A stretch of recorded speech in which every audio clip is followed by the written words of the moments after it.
You're watching Grassroots Resistance Collective. Texas grown, people powered, and unapologetically bold. We expose corruption, amplify real candidates, and give voters the truth the system tries to bury.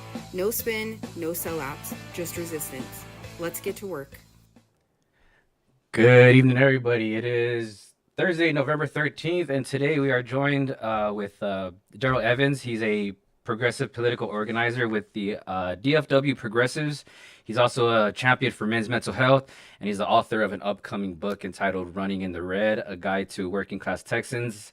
And it's just uh, step into political leadership. I'm sorry about that. And we actually have a special guest, and another special guest, and I'll let Chastity go ahead and introduce us. Hi guys, this is my husband Robert. Jen was sick tonight, so and because we have a special guest, I'm like, hey husband, time to talk about your feelings.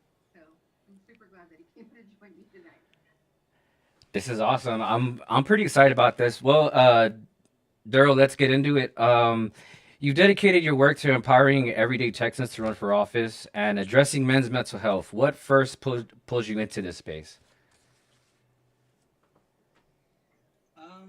Yeah, so when I first moved to Texas about 5 years ago. Originally, I'm from Southern California, and we moved here to North Texas. We had a niece that lived here and my brother-in-law, but that was basically it. And when we first came to visit, I thought there would be just like tumbleweeds, growing down the road, but North Texas is pretty green, and it was affordable, and we weren't gonna retire and pay our student loans and buy a home and pay for our kids' college or anything like that. Living in Southern California, so I moved out here, and then that the freeze hit, and I was like, oh man, like they don't, the government ain't helping nobody over here. They don't care if old folks are freezing or if your power's out.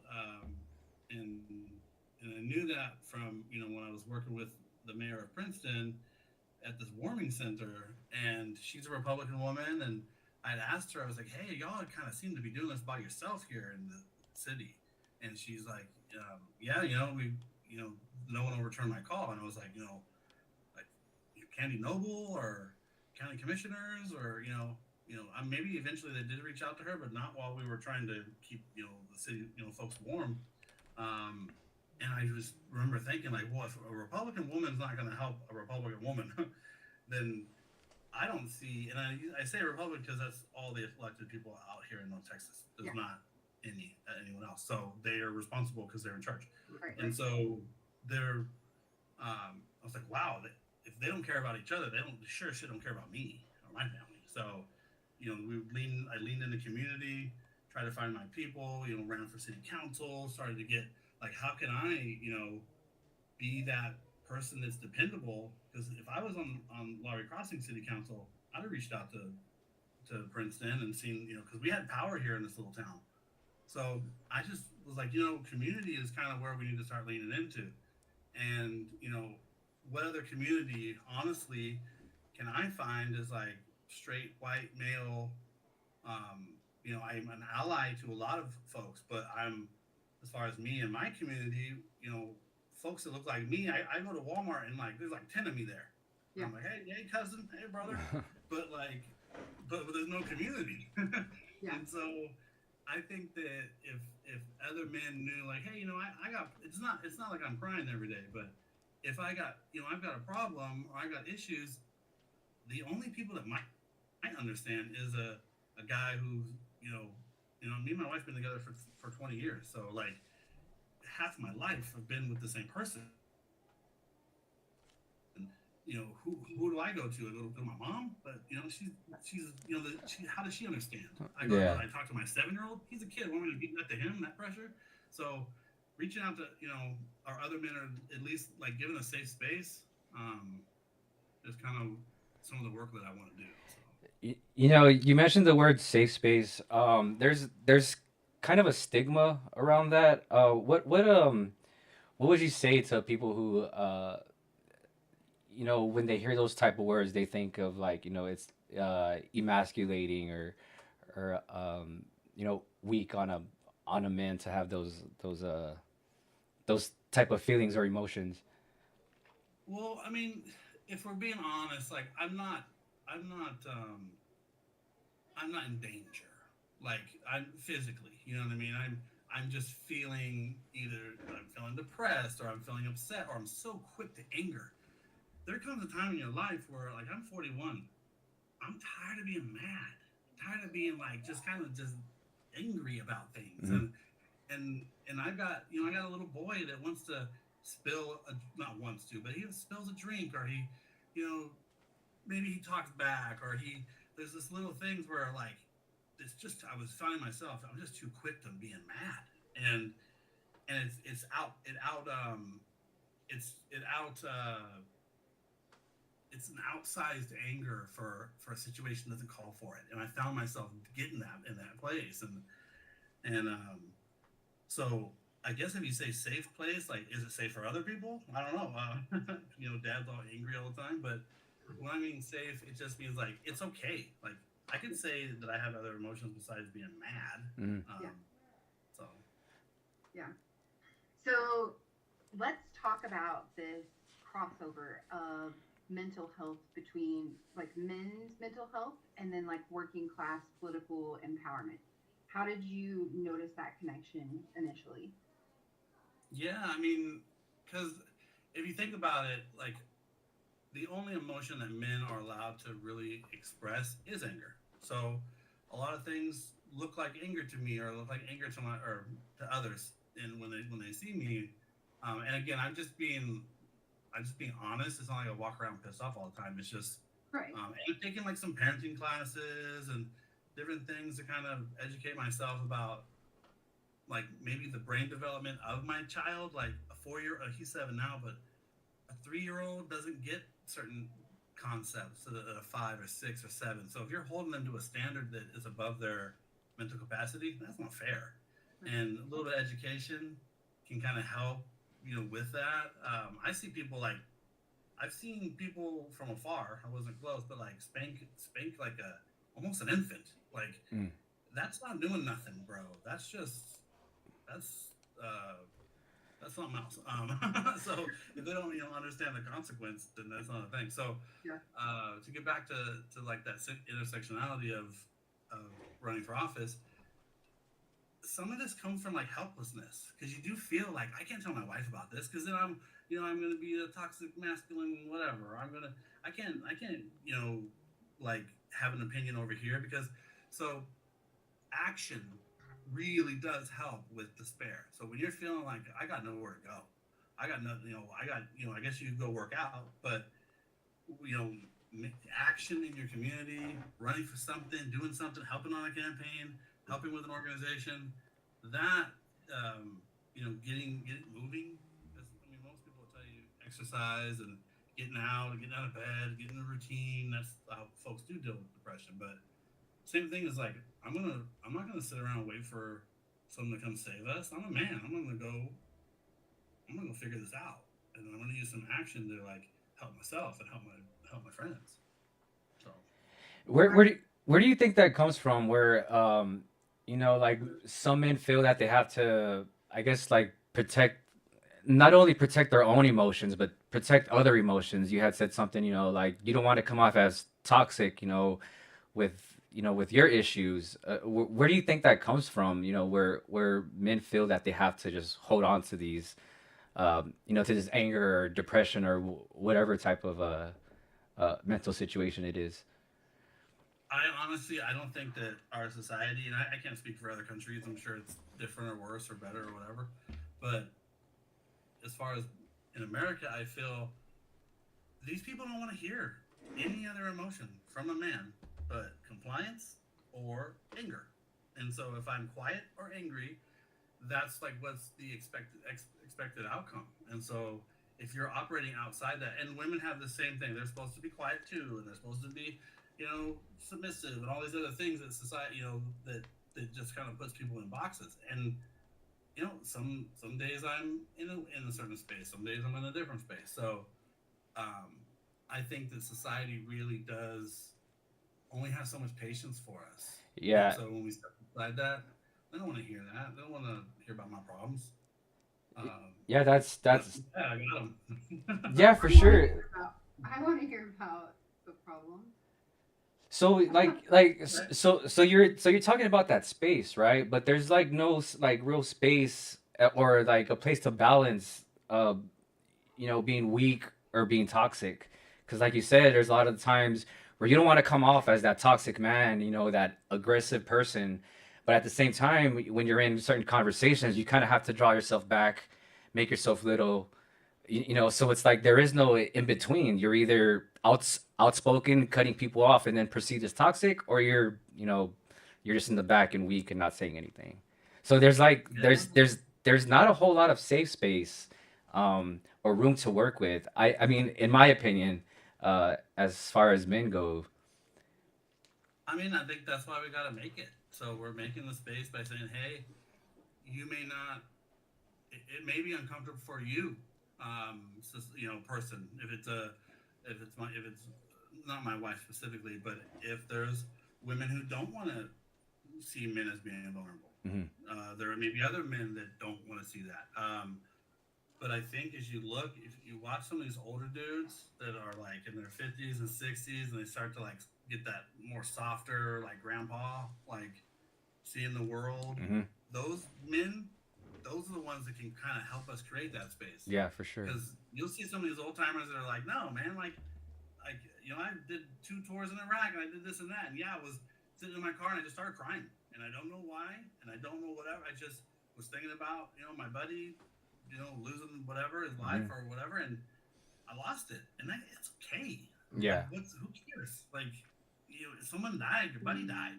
Like, I think it was what's his name? He's an MMA fighter, Paddy something. I can't remember his name, but he's Irish, and he won a victory right in the octagon, and then he gave a shout out to his friend that committed suicide. He's like, talk to your friends. Like, they're not okay.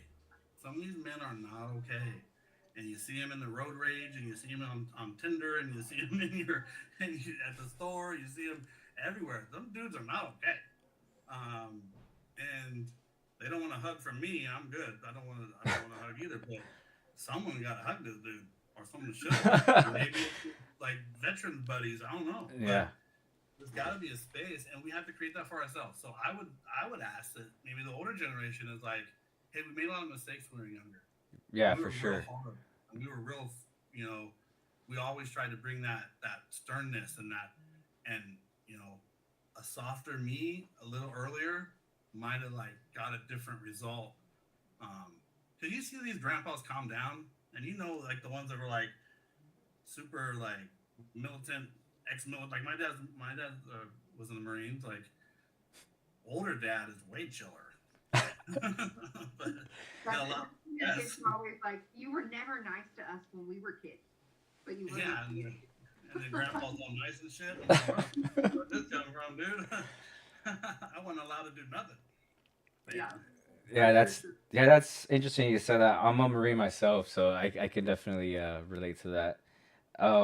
It's yeah, that balance is a lot it, and it's almost like it's like you have to force it at times, and that's where it gets so confusing, I think, to a lot of men, and especially, uh I was talking to somebody the other day. So I live in San Antonio, right? And it's called Military City, USA, for a reason. We have a lot of bases here and a lot of veterans here, and we have a lot of hospitals. And with that comes the mental health. So we have a lot of concentration of veterans with PTSD and and all kinds of other issues, suffering, and they're all concentrated in this one space. But there's no outlet. Like you were talking about road rage and stuff. There's just no outlet. So just we just had last week or a couple of days ago, um, somebody got shot because of road rage. And here in San Antonio, where the military population is really high, I don't know the numbers, but I'm pretty sure it's like up there as far as road rage incidents. And it's usually, I mean, I'm sure you know way more about road rage incidents than I do in the studies, but it's usually men, and they have some shit going on. Yeah, I remember, I think I was like 23, and I'd broken up with my girlfriend, who eventually became my wife. So it's okay, guys. Sometimes, they come back. Like sometimes they come around. But we on one of our breakups, and I was working at a restaurant. I'm getting off of work. It's like 1 a.m. I'm so tired, and like just I go to I went to go put some money in the ATM or whatever, and I remember thinking like, if anyone says anything to me, I'm gonna go off. Like I'm just like I feel like a live wire right now. Like Yeah. like whoever wants to, and it would almost be any like I would probably have misunderstood someone who's like, hey man, you dropped your whatever. Like what the fuck, like you're like or whatever. Like what'd you say? And then so I just remember feeling that in a time, and I didn't do anything about it. I didn't go to therapy or fix it or who knows. I probably had a drink or something, but like I just remember thinking the thought like, dude, I could go to jail right now if someone, you know, said something to me, like this disrespected me or like looked at me wrong and I said something, and then here we go, and so or cut me off in traffic or something. Like and if you think about that, isn't that like weakness to not have like control over your faculties? Like you're gonna lose your freedom. Yeah, for sure. Over being mad, like that's to me that's the weakness. The strong thing to do is like Have to control. suck up that feeling. Yeah, control yourself, man. Like, but you can't always, and or not everyone can. You see it. Like I got cousins that will threaten to fight you for almost nothing, like literally, and like I got a couple of them. So it's like I don't get it, and but I used to be there, so I guess I kind of do. Why do you think men especially struggle when it comes to asking for help? We talked about the safe space, but I feel like there's even more of a stigma than just being able to, speak openly in certain areas. Like because there is a lot of times where it's like, I'll see my friend, I know something's going on. I know he's going through some shit, and I'm like, dude, what's going on? And he's like, nah, I'm good, man. And it's like I know something's going on, and I accept that he doesn't want to talk about it. But where do you think that struggle comes from? Yeah, I mean, I can relate to that because I'll go out with a buddy of mine, and we would just hang out. But my wife had talked to his girlfriend or his wife or whatever, and would, so we hung out, we come back, and she's like, oh, what you guys talk about? I'm like, I don't know, we just watched the game, or we played cards. And then, but she's like, oh, well, he's going through this and this and that. And I was like, well, maybe we were hanging out so he didn't have to talk about it. Yeah. Maybe this is a place where he doesn't have to like pretend, because once you tell someone your problems, everyone's reflex is to be like, oh, I'm good though, I'm good. Like, hey, but maybe you don't want to. I don't want to reassure someone else. I'm the one who's like upset. But here you're trying to like reassure everybody around you so they don't feel weird. Yes. A certain way that you're upset. Now, I would also say the advice that we normally traditionally give is like, oh, well, if you don't want to talk to your friends, like you would like go to therapy, right? Talk to a stranger because they don't know you and you can fire them at any time. So, but who can afford that? Yeah, for sure. I mean, we're talking without insurance, $250 an hour. With insurance, 90. But if you're going once a week, that's 4 times a week or 4 times a month. Get out of here. Yeah. Like, who can afford that? So what?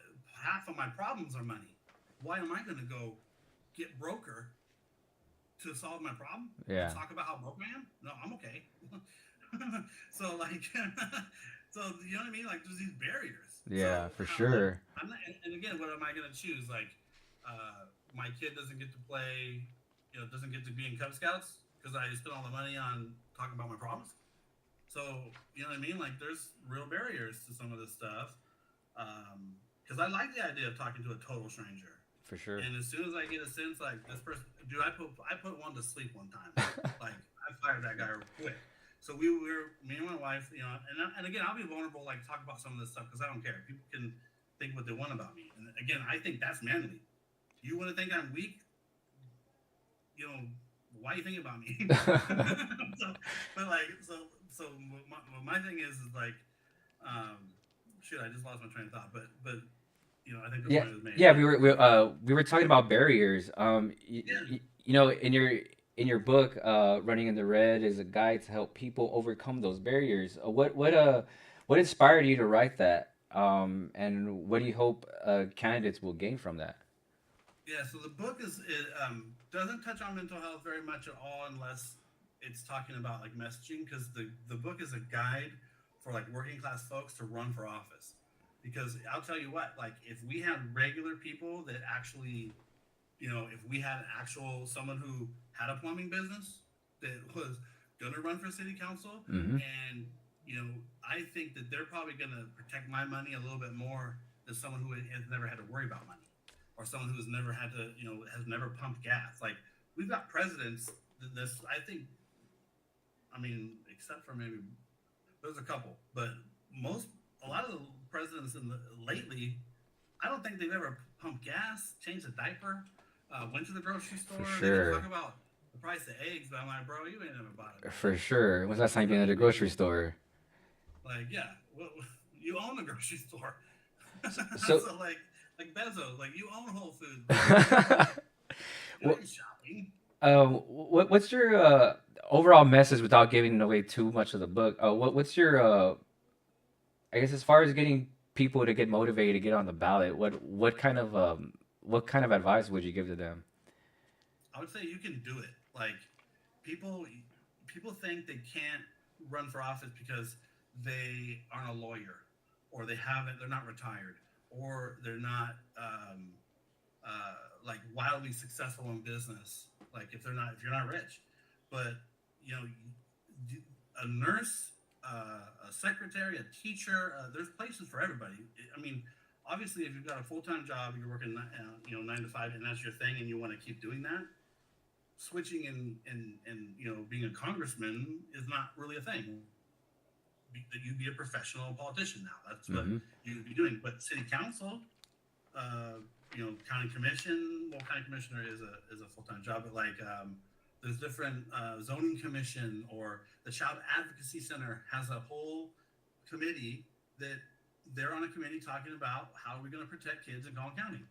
And you know what? That committee has got always got vacancies, but the zoning committee full to the gills. People clamoring to get in there to get the inside track to developments Yeah, and to for make sure. more money. But if we're gonna go protect kids and be on a committee, I would like some hard ass dudes to be on that committee. Yeah. Like we're not gonna put up with this shit. You're gonna fuck with our kids. Yeah, for sure, But man. I would like someone. I'm sorry, I didn't mean to cuss in your podcast, but I want someone that's gonna say no. Like we're not doing this. Like we've got stuff up in Salina right now. I don't know if you. I mean, the news doesn't. Texas is huge. In one high school or one school district, it's been 1 week is like a teacher drunk.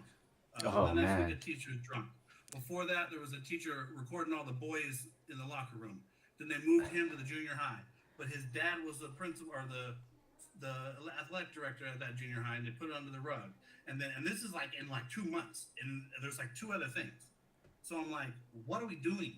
There's no accountability, Yes. and so I can't do anything if no one elects me, but I can try to get on that board, and I can make sure that I'm the one that's talking about funding. You want to like if if you want to fund the police, I think we should maybe start with funding some or funding like when we investigate child crimes, because in Collin County there's like two officers per like little precinct or something. I don't know, and I'm sure don't quote me. I'm sure they can change that, and there might be 3 officers. I don't know, but like the resources to protect our kids, it's not there.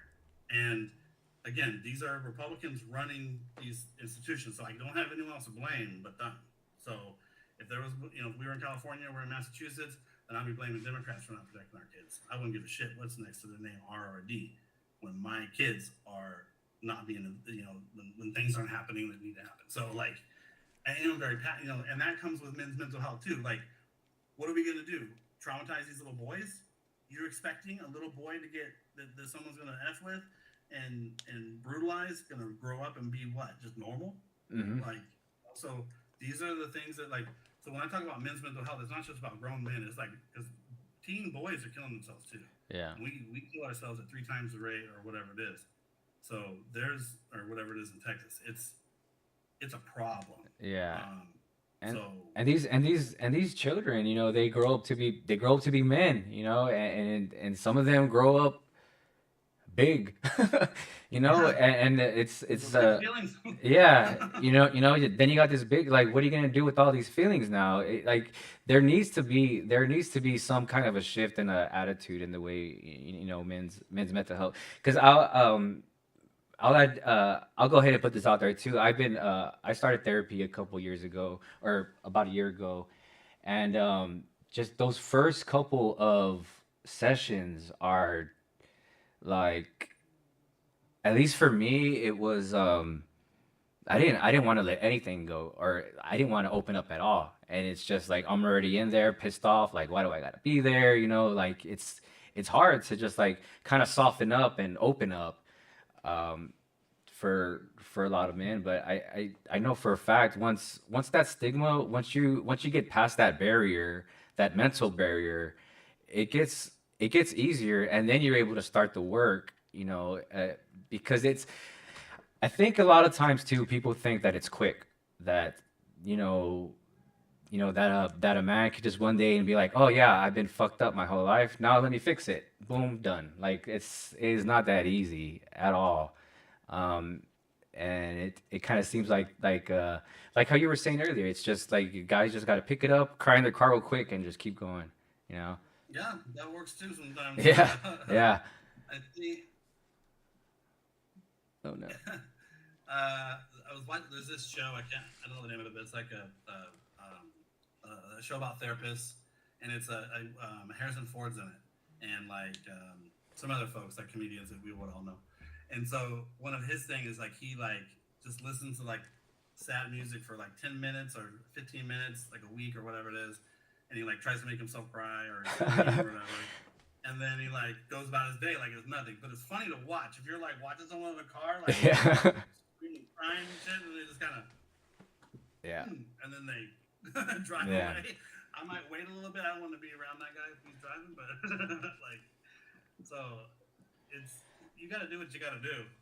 Sometimes it's working out, sometimes it's talking, sometimes, but you have to dedicate a time like, hey, I'm going to work on this. Yeah, for However, sure. work.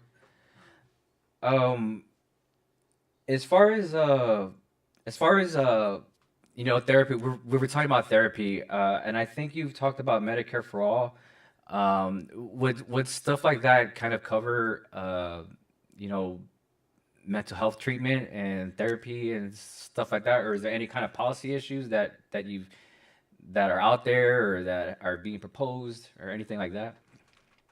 Yeah, so I would say for Texas, number one is, and I've had a lot of conservatives talk to me about this, especially when I was running for office, and I'm in your living room, and I'm knocking on their doors, and I'm talking to everybody. And so, one thing they said is, as a conservative, I hate the thought that I'm being taxed on my federal taxes for Medicaid expansion. This is just Medicaid expansion on the federal level for Massachusetts and California and Connecticut and all these other places when that's Texans' money. But the way it's set up is the federal government taxes for Medicaid and Medicaid expansion, and then the states have to administer that expansion portion. And so Texas leaves about $12 billion on the table every year. And I don't know the amount of money that it costs to administer the 12 billion, but it's like, and again, I encourage the listeners to look it up, but it's around, I think, like something like 30 million or 100, like less than 100 million to administer 12 billion. I mean, that's worth it, and like totally worth it. So we're already being taxed 12 billion, and they just keep that money go somewhere else. We don't get it, and that money that would go towards elderly care, putting school nurses and counselors in Title I schools, and like so. So that's number one, and then as far as Medicare for all, Medicare for all, that's a single payer system. So it's not like our hospitals are changing or we don't change anything, but who's paying the bill. And so, and we can talk about like how we pay for those things and all that with, I mean, Elon Musk just made $1 trillion, and I assure you, we ain't gonna get a whole lot of taxes out of that. But as far for Medicare for all, right now, folks that are the most vulnerable, like some of our veterans, and they're protected under the VA and that kind of thing. And you could maybe correct me if I'm wrong, but so a lot of times to get the VA coverage, if you're not haven't been in for a certain amount of time, you got to like prove you were hurt in combat, or you got to prove a lot. There's a lot to prove when you're a veteran. Definitely a lot of red tape. Yeah, for sure. Yeah, and so it's like just think about that. But then there's a regular person. So he's on a vet. He's on Mm-hmm. but as far as accessing care, or if you're teens and up, that's expensive. And some folks might say, "Hey, I don't want my taxpayer money to go towards that," but I don't want dude on the road to run to run my kids off the road, or run my wife off the road, or whatever. Or I don't want the guy who's having like the worst day of his life at the supermarket. I might cut in front of him and an accident or whatever. It's just all kinds of situations that are happening every damn day. And I think we pay the cost for that. Now, mass shootings and that kind of stuff, there's a big like debate on the left, especially, that when you talk about men's mental health and these mass shootings, there is a sensitivity to like, hey, just because you have a mental health issue doesn't mean you're going to go out there and kill anybody, and that is a fact. But when you go out and kill a bunch of people, and you leave a manifesto, and you've never had a girlfriend and you're 40, like there could be, there's a pattern here that maybe we should have dealt with, that would have kept some of these kids in Allen safe, some of these kids in El Paso safe, some of these kids in Uvalde safe, some of these veterans in Fort Hood safe. Some, and we can keep going. And when we look at those folks, are they white men? Sure, but are they also seemingly like they had the worst month of their life? That too. So I'd like to catch those guys before they catch. Yeah, for sure. And before I go on any further, I do want to note that women's mental health is a thing also. So I hear some of this a lot, saying that men's mental health, either it's not a real thing, or it's everybody. Um, but when we're looking at the numbers, like the people who commit mass shootings, suicides, occupational deaths, people who are murdered, the prison population and stuff like that, overwhelmingly it's men. Um, I guess, what would you say to people who say, yes, men's mental health is a thing, but maybe it doesn't need to be specialized or taken care of on its own, that it should involve everybody. Yeah, I mean, that's where like the umbrella of like Medicare for all kind of comes in. So I'm like, hey, if we have Medicare for all, then this is paid for everybody. But when we're talking about what we're going to put an emphasis on, or what I'm going to spend my energy on, Hmm. I support women's mental health 100%. Yes. But it takes a lot less energy to convince a woman who's having a tough time to go seek help than it does to, and hey, maybe I'm going to get grilled for this, but but the energy and the resources and the just the sheer will to get men to go get help, I think, is a proven thing. I don't think we don't need a lot of studies for that. Most women and wives and moms can probably relate that it's been very difficult to get their loved ones to seek help. So what I'm not even suggesting that we take $1 away from women's mental health, postpartum depression, or anything, or trauma that they're having to deal with. I'm not taking away $1 from that. I just want to put my energy and my words and the time that I spend when I talk about men's mental health to a community that I understand fully. So if I start talking about women's mental health, I can have sympathy I can feel for them and I can be an advocate for them, but I don't have an empathy like I would have um, for Robert, for you. I've been there. Mm-hmm. Like I not maybe exactly been there, but I know what it's like to like feel like you're just a paycheck, Yep. and I know what it's like to see my dad sleep on a mattress on the floor, renting a room when we're living in the house after the divorce, and he's paying child support. Mm-hmm. But also, my mom's struggling, and she, my dad's, not as responsible as he needs to be, and my mom's having to do all the heavy lifting for all like. So we've got two parents that are just doing the damn best they can, and I see. Can you imagine like the affordability right now, and trying to pay your bills, and being divorced, and having to pay child support and your own rent, and Mm-hmm. like I guess I could work more, but then when am I ever going to see them? Yeah. What am I working for? Mm-hmm. And so this feeling that I don't know the feeling in my own self, but I see it in my father and I see it in my friends. So who else is going to give a shit but Mm-hmm. us, about us? Yeah. So if they're upset, if other people are upset that we might be taken away from them, I want to reassure them that we're not. And I've never met a woman that didn't think that their husband, Tinder date, son, cousin, friend, whatever, coworker would go to therapy. So now I've talked to some women about this, and they're like, "Yeah, good luck getting them to go," Mm-hmm. or "Yeah, like we all, of course." But to me, that just seemed like someone that's kind of been hurt. Obviously, she tried to get him to go. He didn't go. They got a divorce. It's a tough time, and so she can work with that and with her own therapy setting.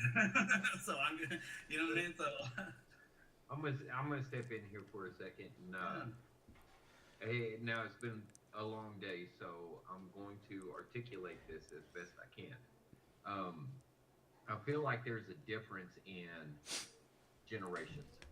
Whereas an older generation like myself, I have the family, I have the wife, the children, and I agree with what you had said earlier about, you know, if something outside of the home upsets you, you don't want to bring it home and just be angry all the time, yell at the kids, or something that the wife does that upsets you. Uh, but what I'm trying to get at is with the difference in generations is like myself, I believe that with the older generation, we are more of we we feel ourselves as more as the stone that holds up the pillar. So you know when that stone goes, then the whole pillar Mm-hmm. tumbles. And with the younger generation, it's more, you know, I feel like they're more reserved at stating their feelings, more along the line of with whenever it comes to the younger male generation, it's the women really that puts them in that position. Like you see all these women on these social media apps. Oh, well, if you want to be with me, then you have to make at least this much money a year, and I need this from you and this from you. I mean, it's just unrealistic expectations of just the general man. But everybody has told the younger generation of females that this is what you should expect from a man and this is what you should hold out for. So the younger generation, they just don't try anymore. When, it's just where us as the older generation, we actually had to talk to somebody on the telephone. We didn't get a text, we didn't do the social media thing. So I feel like it's different between what I'm trying to get at is it's different between the generations. So with that being said, would you set a difference in, you know, uh, a difference where you would talk to or set parameters for an older man that's just looking for somebody to talk to versus the younger male generation what would you do for them versus the older generation? You see what I'm Yeah, there? I totally understand because you think about it, like the older folks, and when we say older folks, I'm thinking like what 45, 50, Yeah, like and so like they we grew up in the 80s. We you know played a record. We rode our bikes forever. Never came home and you know you know threw shopping carts in the freaking ponds and shit and all on the weird stuff. So like yeah, we were doing those things. So I would say to me the older folks have never had to be bombarded constantly with what with what I am would call nonsense, like complete nonsense, yeah, because all those things are not realistic, and so it used to be that that that a lot of young girls would constantly get these like images in magazines, and like they got to look a certain way, they got to look a certain way, and then the commercials come and all this stuff, and so they kind of been manipulated, and we kind of seen that over time, like that's been a thing, and then and because it makes them money. And so now what they're doing to us is they like to, and I get these things too, and I've talked to other like young people, and I try to talk to my wife about this. I told her, I was like, hey, because my degree's in psychology, but I'd never practiced. I'm a salesperson by trade, but like I was telling my wife, I'm like, I feel manipulated. I'm on these apps and I'm being manipulated and I just feel it and I can't put my finger on it. And I explained to her like all this stuff I'm hearing, right? And then and she's like, oh, it's because you're clicking on it or it's the It's algorithm. the algorithm. But then you find out that no, all you got to do is be a man and they're going to be pumping you full of this red pill stuff about how women are supposed to, because it's actually an arc. So they start with a certain thing and then it's like, make your bed, be stoic, work out, like, make yourself like this, like, certain kind of like the man that women want that they think. And then slowly it's like we start to like real negative shit about It men. starts declining. Yeah. Yeah, they really start to like dig into that. And then I start to see like the female content that is like the women are saying, and it's everything I'm not, right? It's everything. If you notice that, I'm like, they're saying everything I am not, but I have a wife that I've been with. I've been married to her I actually found one. And I'm not 6 foot, and I'm not rich, and all that stuff. And I'm 60 pounds overweight, and I'm all these like I got what I mean. And so it doesn't match up. But these young guys, they can't make that step, and so their whole self-esteem is whether or not they can attract a mate, and that's their whole and that's why they're not going to college because they think it's not going to matter, and that's why they're not like there's a whole disconnect there. So like I said before, like I think it's some like the older generation. So we need these like 65, 70-year-olds telling us that hey, we need to soften up a bit. We're a little too hard, and then we need to be talking to these young men as middle-aged men talking to the younger men like, don't believe that shit. That Yeah. you can absolutely find a good woman who is gonna love you, that's gonna think that you're the best thing since sliced bread, but you're gonna have to also try. You're gonna have to you might have to change diapers and you might have to load the dishwasher. You might have to all without having to be told and all without but also you're also gonna have to like also with that in mind, that's that's a toxic masculinity trait. Whereas the way that I see it is, I agree with certain masculinity traits. Whereas you see a woman carrying something heavy, get up, go carry it for her. yeah. Open the door for them. Do things like that for the women. But then again, now you're being toxic. That's the woman. Hear her roar, let her do it. Don't do everything for them. But I don't know. Well, I hear you. Like, think of this too. Like, I actually kind of like my door hold to hell too, but that doesn't make me a lady. That just means like, hey, I'm on my phone. I'm walking into the liquor store. This lady can't hold the door for 2 seconds, right? That's what I'm thinking, and they do, and a lot of times they do, and I hold the door for dudes, and I hold and like, I just think that it's about like and so I've never heard this in person, but I've heard it online where they're like, I can hold my own door, or if you don't have a uterus, you don't have an opinion, right? But then it does come time where like they need an ally and we need to be allies. So sometimes, or like they say bear in the woods or a man or whatever. And Yep. put the hell out of me a little bit. But then I'm thinking to myself, it's kind of funny because we know dang well, right? But then, but sometimes I gotta tell myself like, hey, you gotta get poked fun at. Like if ladies want to bust our balls sometimes, that's okay. Because my wife's a ball buster too, and she like even at work, like she'll come in and like start. She's like, yeah, I told my boss, blah blah blah. Right? I had a coworker and she was telling me this joke she said to him. I'm like, oh my god, like you like so. But if you give it, you gotta take it and all that. But I just feel like it's just part of kind of busting our balls for some angst that they have that it's okay because we have that kind of angst too where we're like because Mamdani wins in New York and everyone's upset about it and they keep running this thing online where how him and his wife met constantly. They met on Hinge and this and that and I told my wife I was like, see, he's not 6 foot, he still found a lady online.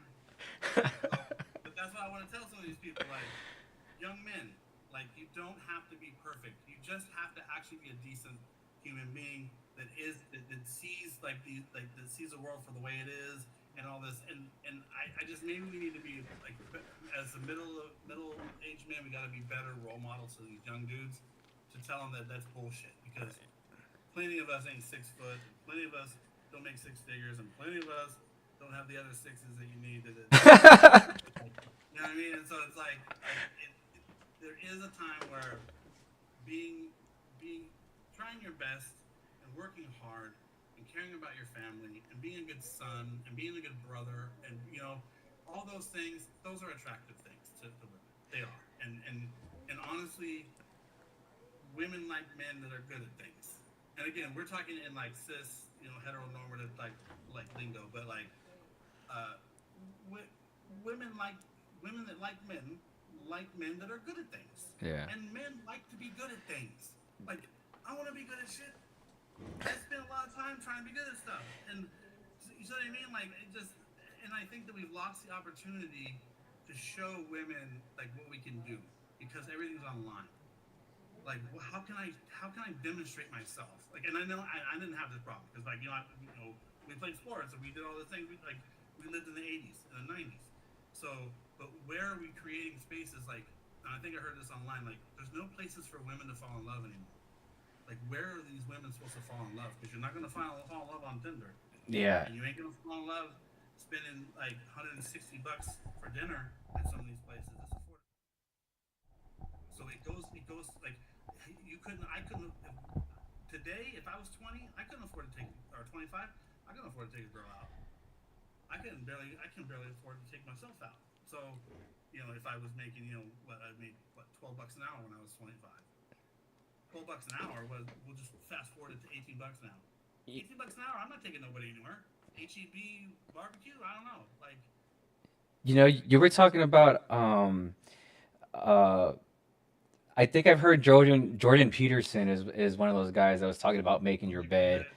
So there's like this whole alpha male phenomenon on the internet right now, and I'm pretty sure I know your opinion on it, but do you think that has a lot to do with what's shaping the younger generation's minds and when it comes to, I guess, when it comes to how to court, how to date and do stuff like that, like even that is like, I think it's part of it, like, because like they're tricking the boys, right? So yeah. like you got this young man, like 17, 18. Maybe his dad's around, maybe he's not. Maybe he pays attention to the family, maybe he don't. But so Jordan Peterson comes on, telling you to make your bed and brush your teeth, as if that's a fucking new thing. And then and so I'm like, okay, but Bill Cosby tried to do that to black kids in the 80s, and there was always some kind of like celebrity that's Hmm. going to talk to their people. We had like Tim Allen and you know Wilson over the fence and stuff, telling us that all our life lessons. But like, I just feel like kind of went on a bit of a rant over it. But like, No, I was talking about the alpha male, yeah, yeah, about this new phenomenon of the right. alpha male. That's a myth, like and so for me, in my mind, like a real alpha wouldn't even think about being an alpha. You're living. Hmm. I'm worried. I'm busy. Like Yeah. I'm busy living, so I'm not trying to be better than And there is a thing like when men meet, you meet for the first time. There's a You little do the sizing little up. calculation, Yeah. like, can I beat this guy? And then you're like, nope, I can't. So okay, Yeah, I it's mean, funny how the maybe if tough guy always says that he's the tough guy. yeah, well, I can admit, man, I got in a road rage incident one time where this guy was gonna get me. He got out of the car and he came up to me and I played it as cool as I could. I was a little bit afraid. I was afraid, but I just acted like he was an idiot and he was huge and I was like, oh, he's gonna punch me. He's gonna punch me. But I was like, man, get back in your car. Like, look, everyone's looking at you. Everyone, look at this. Like you look stupid, right? Because I didn't want to get beat up. So there's ways that that you're about to get your ass kicked, and you can talk the rest of out of it. So, let's not all pretend like we're walking around like the pinnacle of male perfection.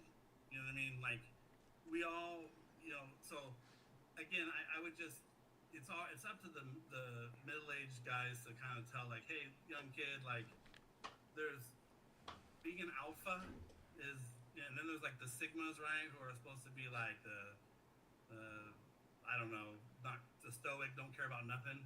That ain't sexy either. So like, The you're trying nihilist. to I think that's what they keep are, up or with something like that. that ain't hot to me. Like, or not, that's not hot from what I've heard is hot.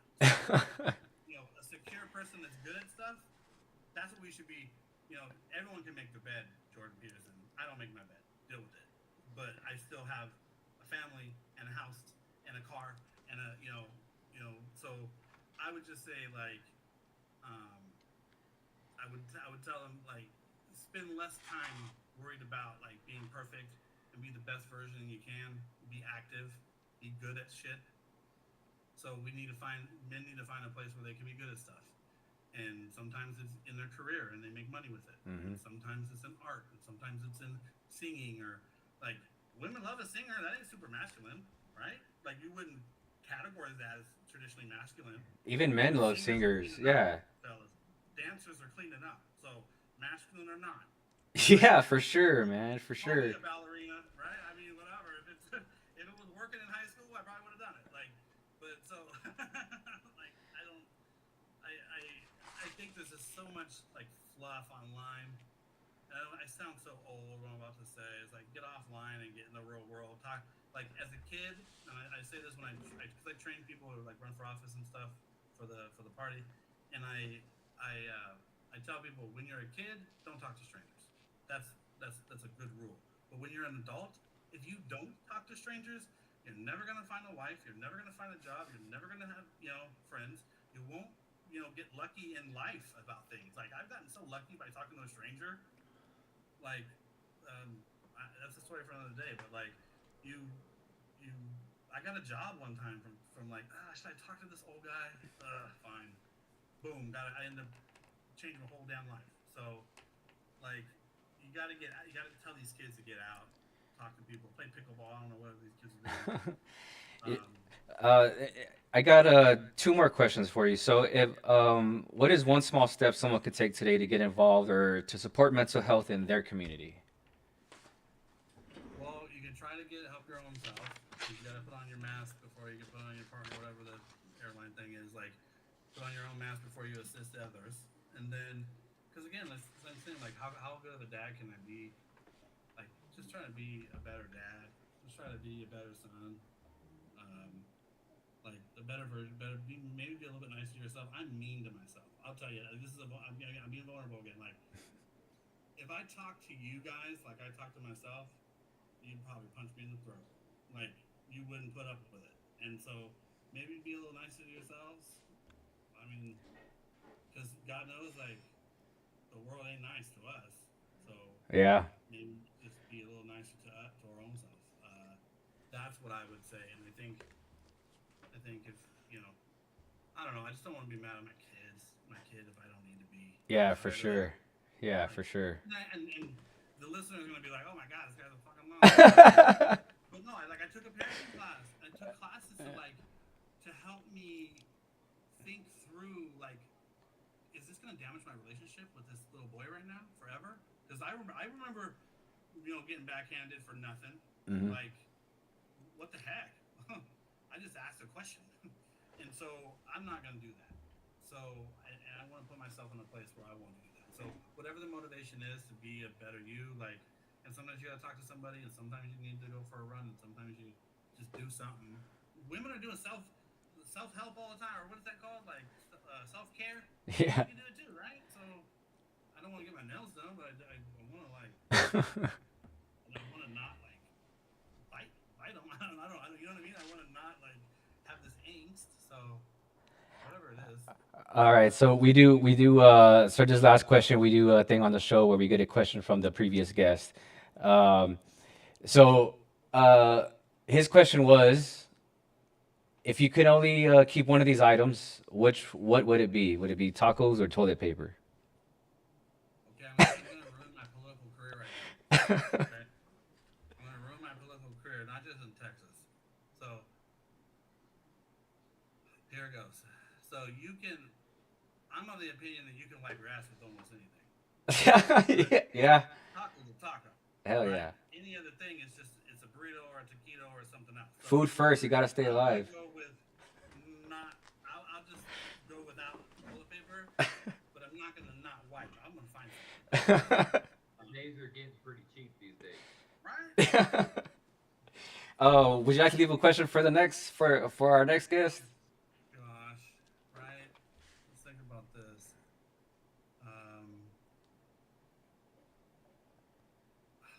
Shoot, I should have thought about that. And it could be anything. It's not even gonna be funny like dudes. Let's see. It could be serious if you want to make it about mental health or anything. I probably should. Let's see. As a man, do you think it's more important to show to show the world that you're strong, or show the world that you have room for or show the world, or dang it, because I want to make a contrast between, like, being real hard, because that's what people expect of us, and like showing some cracks, because that's what kind of makes us who we are. But do you think it's better to be stoic, or is it better to be vulnerable? Okay, got it. We'll go with that. Thank you so much, Mr. Darrel Evans. Once again, he has a book coming up called Running in the Red, a guide to help working class Texans step into political leadership. Robert, thank you so much for coming on. That's awesome, dude. I love it. I really enjoyed the conversation. That's awesome. Maybe we could do it again. I'm going to go ahead and end the live. Darrel, if you want to stick around, you're more than welcome. Everyone else, we'll see y'all.